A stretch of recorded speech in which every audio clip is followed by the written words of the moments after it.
Finistourille karsintojen kautta ensimmäistä täyttä vuotta mukana Ringside Golfin Henrik Lahti. Minkälainen fiilis alkaneen kauden kohdalla? No, hyvä fiilis tietenkin. Hyvä kierros oli eilen ja tänään koitetaan vähän samanlaista. Niin sä pelasit ekana päivänä 7-6, joten voidaan todeta, että aika unelmastartti oli kauteen noin tuulisissa olosuhteissa. Ja mä oon vähän kuullut huhuja, että sulla on ollut jopa kammo tästä Peuraamoon Porkkala-kentästä aikaisemmin. Tää on Suomen vaikein kenttä ja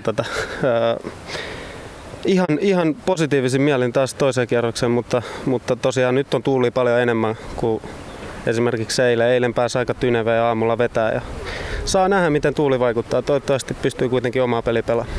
Kumpi olisi sulle tärkeämpi titteli?